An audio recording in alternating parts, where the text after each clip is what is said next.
Hello students, आज की यह वीडियो आपके लिए बहुत ज्यादा इंपॉर्टेंट होने वाली है क्योंकि सिर्फ इसी वीडियो में, सिर्फ एक वीडियो में आपका जो रस होता है, हास्य रस, करुण रस, उसके बाद अलंकार जितने भी होते हैं, उपमा अलंकार, रूपक अलंकार, उत्प्रेक्षा अलंकार और जो छंद होता है रोला और सोरठा, ये सब चीजें बताने वाला हूं। उसका उदाहरण और परिभाषा सब चीजें बताऊंगा। वीडियो को पूरा एंड तक देखना और बहुत ही कम समय में सब चीजें समाप्त हो जाएंगे। तो चलो यहाँ पर स्टार्ट करते हैं। और जितनी भी चीजें हैं ये सब आपके कक्षा 10 में जरूर से पूछी जाती है और 22 फरवरी को तो एकदम आने ही वाली है 2024 बोर्ड एग्जाम के लिए। देखो 100% पक्का है आना। तो चलो यहाँ से देखते हैं। सबसे पहले आता है हास्य रस। तो हास्य रस की देखो परिभाषा देखेंगे और ये मैं अपने लैंग्वेज में आपको समझाने की कोशिश करूंगा। तो देखो हास्य रस है क्योंकि परिभाषा वगैरह पूछा नहीं जाएगा कुछ भी, लेकिन ये पता रहेगा तो ऑब्जेक्टिव क्वेश्चन में इससे रिलेटेड कुछ क्वेश्चंस पूछे जाते हैं जो कि परिभाषा और उदाहरण से ही रहते हैं। जैसे हास्य रस की परिभाषा होती है कि हास्य रस का अस्थायी भाव हास्य है। अब देखो उसके बाद किसी व्यक्ति के विकृत रूप, वेशभूषा, आकार आदि को देखकर, यहाँ पर जाकर लिखे आकार होगा, आकार आदि को देखकर हृदय में जो विनोद का भाव, विनोद मतलब खुशी, हृदय में जो खुशी का भाव उत्पन्न होता है वही हास कहलाता है। और यही हास, अब देखो हाथ हर जगह लिखा गया है लेकिन ये क्या रहेगा, ऐसे कर लो, ये देखो हास रहता है, ठीक, ये इतना ध्यान रखना, इसको हास है। तो वही हास नामक अस्थाई भाव, वही हास नामक अस्थाई भाव जब विभाव, अनुभाव और संचारी भाव से पुष्ट होता है तब हास्य रस की निष्पत्ति होती है। तब क्या होता है, हास्य रस की निष्पत्ति होती है। फिर देखो इसके बाद इसका एग्जाम्पल है कि विंध्य के वासी उदासी, तपोव्रतधारी महाबिनु नारी दुखारे, गौतम तीय तरी तुलसी सो, कथा सुनी भाई मुनिवृंद सुखारे। ठीक, भाई मुनिवृंद सुखारे। तो इस प्रकार से इसका उदाहरण है। तो इसमें क्या है, देखो हास्य रस का अगर मैं बताऊं तो यदि किसी को भी देखकर आपके मन में हास आए, मतलब हंसी का भाव उत्पन्न हो, किसी भी चीज को पढ़ने के बाद या फिर देखने के बाद या फिर सुनने के बाद, तो वहां पर हास्य रस होता है। सिंपल इतना जान लो। अब आता है इसके बाद करुण रस। और देखो हास्य रस का स्थायी भाव क्या होता है, हास होता है। यह भी बताया गया क्योंकि काफी बार ये पेपर में पूछा जा चुका है कि हास्य रस का स्थायी भाव क्या होता है। फिर आता है करुण रस। अब देखो करुण रस क्या होता है, तो करुण रस होता है कि करुण रस का स्थायी भाव शोक है। पहले तो अस्थायी भाव जान लो। करुण रस का स्थायी भाव क्या होता है, शोक होता है। और किसी को भी देखने के बाद हमारे मन में जो शोक का भाव उत्पन्न होता है, किसी को भी देखने के बाद हमारे मन में जो शोक का भाव उत्पन्न होता है वह करुण रस होता है। अब देखो किसी को भी देखने के बाद अगर हमारे मन में कोई शोक का भाव, मतलब दुखी वाला भाव उत्पन्न होता है, तो वहां पर क्या होता है, करुण रस होता है। जैसे अब देखो जरूरी नहीं कि देखने के बाद ही हो, कोई चीज आप सुन लो मान लो, या फिर हो गया कोई चीज देख लो, कोई आपसे कोई चीजें बोल दे, आप कोई कार्य कर रहे हो उसको करने के बाद, तो इससे अगर मन में कोई भी भाव ऐसे उत्पन्न होता है तो वहां पर करुण रस होता है। अब देखते हैं इसका उदाहरण। तो देखो उदाहरण है कि यहां से देखो उदाहरण है, मणि खोए भुजंग सी जननी, फंसा पटक रही थी शीश, अंधा आज बनाकर मुझको किया न्याय तुमने जगदीश। तो ये इस तरीके से इसमें करुण का भाव जागृत है, मतलब करुण रस इसमें है। तो ये हो गया हमारा करुण रस। अब इसके बाद बढ़ते हैं नेक्स्ट अलंकार पर कि कौन कौन से अलंकार है जो बहुत महत्वपूर्ण है। तो ये देखो अलंकार आ गए आपके सामने। ये जितने अलंकार हैं ये काफी ज्यादा महत्वपूर्ण है, पेपर में आते हैं। सबसे पहले अलंकार है उपमा अलंकार। उपमा अलंकार की परिभाषा और उदाहरण हम देखते हैं। तो उपमा अलंकार की जो परिभाषा होगी वह होगी, जहां किसी वस्तु या व्यक्ति की किसी अन्य व्यक्ति या वस्तु के समान गुण धर्म के आधार पर तुलना की जाए या समानता बताई जाए वहां उपमा अलंकार होता है। देखो उपमा नाम पढ़कर ही लग रहा है कि किसी चीज की उपमा की जाएगी, और परिभाषा में भी बताया गया है कि जहां किसी वस्तु या व्यक्ति की किसी अन्य व्यक्ति या वस्तु के समान गुण धर्म के आधार पर तुलना की जाए वहां पर उपमा अलंकार होता है। अब देखो कुछ उदाहरण है। अभी उदाहरण क्या है, जैसे राधा के चरण गुलाब के समान कोमल है।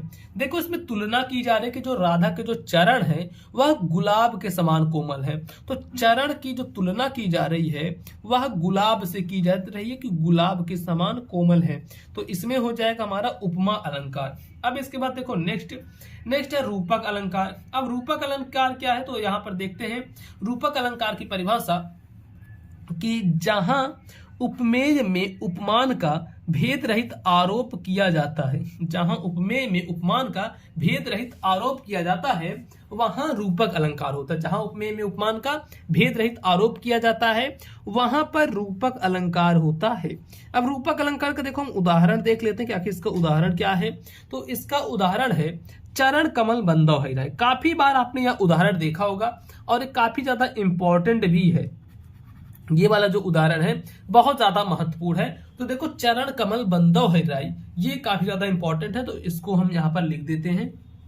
और जितने भी बता रहा हूं ना ये सभी बहुत ज्यादा महत्वपूर्ण है, चाहे रस हो, छंद हो, अलंकार हो, क्योंकि सब आता है पेपर में। फिर आता है देखो उत्प्रेक्षा अलंकार, तीसरा नंबर है हमारा अलंकार का उत्प्रेक्षा। और जितने बता रहा हूं सिर्फ इतने ही आते हैं, इससे ना कम आता है ना इससे ज्यादा आता है। अब उत्प्रेक्षा अलंकार क्या है, इसकी परिभाषा देखते हैं। इसकी परिभाषा है कि यहाँ उपमेय में उपमान की संभावना की जाए, जहां ये देखो जा रहेगा, जहां उपमेय में उपमान की संभावना की जाए वहां उत्प्रेक्षा अलंकार होता है। जहां पर उपमेय में उपमान की संभावना की जाए वहां पर क्या होता है, उत्प्रेक्षा अलंकार होता है। अब देखो जैसे एग्जाम्पल जानना जरूरी होता है हर चीजों का, चाहे जो चीज आप कर रहे हो उसका एग्जाम्पल जानना जरूरी होता है। तो इसका एग्जाम्पल हो जाएगा शोभत ओढ़े पीत पटु श्याम सलोने गात मनो नीलमणि शैल पर आतप पर्यो प्रभात। अब ये है उत्प्रेक्षा अलंकार और ये जो दिया गया है उदाहरण इसका उदाहरण काफी ज्यादा फेमस है और काफी ज्यादा इंपॉर्टेंट भी है, इसलिए आप लोग ये तैयार कर लिया। तो देखो ये थे आपके तीनों अलंकार, 3 अलंकार भी आपके कंप्लीट हो गए, ठीक है, 3 अलंकार। अब आता है छंद, जो लास्ट का टॉपिक बचा है छंद। तो इसको भी हम देख लेते हैं कि कौन सा छंद है और वो कितना ज्यादा महत्वपूर्ण है। तो ये देखो ये है छंद। छंद में है रोला और सोरठा, यही दोनों पढ़ने हैं और ये 100% पक्का आएगा ही, ये तो पता ही है आपको क्योंकि हर बार पेपर में आता है, इस बार भी आना तय है। तो देखते हैं यहाँ पर रोला। अब ये रोला क्या कहता है, जो रोला है तो रोला में है कि यह 4 पंक्तियों वाला एक सममात्रिक छंद है। रोला क्या है, 4 पंक्तियों वाला एक सममात्रिक छंद है। इसमें मतलब कि 4 पंक्तियां होती हैं, जो रोला होता है उसमें 4 पंक्तियां होती हैं। फिर लिखा गया कि इसमें 8 चरण होते हैं, 4 पंक्तियां होती हैं और 8 चरण होते हैं। अभी मैं आपको बताता हूं। इसके प्रत्येक चरण में 11 और 13 के विराम यति बोलते हैं, यति का चिन्ह होता है, से 24 मात्राएं होती हैं। अब देखो इसका उदाहरण मैं आपको बता देता हूं। इसका जो उदाहरण है जीती जाती हुई जिन्होंने भारत बाजी, जीती जाती हुई जिन्होंने भारत बाजी, निज बल से बलमेट विधर्मी मुगल कुराजी, निज बल से बलमेट विधर्मी मुगल कुराजी। ठीक, तो अब यहां पर हम देखते हैं, जैसे दिया गया जीती जाती हुई जिन्होंने भारत बाजी, निज बल से बलमेट विधर्मी मुगल कुराजी, ठहर सके जिनके आगे जंगी न जहाजी, है ये वही प्रसिद्ध छत्रपति भूप शिवाजी। तो ये पूरा का पूरा 4 लाइन का है, जिसमें टोटल 8 चरण दिए गए हैं। ठीक है, तो ये इस प्रकार से रहता है। ये हो गया उदाहरण रोला का। और इसके बाद आता है सोरठा। रोला आपने पढ़ लिया, सोरठा भी पढ़ लो। और हाँ देखो आपके पास टाइम अब बहुत कम बचा हुआ है, मतलब एकदम से कम टाइम है। और इन कम टाइम में अगर चाहते हो कि कुछ चीज आपके पास ऐसा रहे जिनको पढ़कर आप काफी अच्छे नंबर ला सको, ये 2024 बोर्ड एग्जाम वालों के लिए मैं बता रहा हूं। तो आप लोगों के लिए जो कोर्स की लिंक है, ठीक है, जो कोर्स की जो लिंक है वह डिस्क्रिप्शन बॉक्स में दी हुई है और कमेंट बॉक्स में भी है। यहां से पढ़कर जितनी चीजें पढ़ाई गई हैं सिर्फ उतना ही पढ़कर आप 90 या फिर 90+ आप ला सकते हो, सिर्फ उतनी चीजों को पढ़कर। तो उसको भी जल्दी से परचेज कर लेना, क्योंकि उसको पूरा कंप्लीट करने में आपको 1 दिन से ज्यादा का समय नहीं लगेगा। तो यहाँ से डायरेक्टली आप देख सकते हो। अब आते हैं आप अपने सोरठा पर। देखो सोरठा की परिभाषा सबसे पहले देखेंगे कि सोरठा की परिभाषा कैसे होती है। सोरठा अर्ध सममात्रिक छंद है। सोरठा क्या है, एक अर्ध सममात्रिक छंद है। इसमें 4 चरण होते हैं, सोरठा में 4 चरण होते हैं। इसके प्रथम एवं तृतीय चरण में 11-11 मात्राएं तथा द्वितीय एवं चतुर्थ चरण में 13-13 मात्राएं होती हैं। कहा गया है कि सोरठा एक अर्धसमांतरिक छंद है और इसमें कितने चरण होते हैं, इसमें 4 चरण होते हैं और इसके प्रथम मतलब पहले और तीसरे चरण में 11-11 मात्राएं होती हैं, दूसरे और चौथे चरण में 13-13 मात्राएं होती हैं। पहले और तीसरे चरण के अंत में गुरु या फिर लघु आते हैं और कहीं कहीं टुक भी लगते हैं और ये दोहे का उल्टा होता है। देखो अगर आपको दोहा की परिभाषा पता है, दोहा की परिभाषा क्या होती है कि पहले एवं तीसरे चरण में 13-13 मात्राएं और दूसरे एवं चौथे चरण में 11-11, लेकिन सोरठा में जस्ट उल्टा होता है। इसके प्रथम और तृतीय चरण में 11-11 मात्राएं होती हैं और द्वितीय एवं चतुर्थ चरण में 13-13 मात्राएं होती हैं। अब देखो इसके कुछ एग्जाम्पल हैं, जैसा इसका एग्जाम्पल क्या उदाहरण है कि सुन केवट के बैन प्रेम लपेटे अटपट बिसे करुणा एन चितई जान की लखन तन। ये जो है या इसका उदाहरण सोरठा का, ठीक। तो ये वाला देख लो, काफी ज्यादा इंपॉर्टेंट उदाहरण है। और देखो जब आपके बोर्ड एग्जाम में आएगा तो ऐसे कोई सा भी उदाहरण दे देगा, उसमें दे देगा ऑप्शन कि ये क्या कौन सा छंद है। जैसे ए दे दिया रोला, बी वाला ऑप्शन दे दिया कि वह सोरठा और सी ऑप्शन दे दिया कि यह है चौपाई और डी ऑप्शन दे दिया कि ये क्या है कुंडलियां, ठीक है, यह है कुंडली।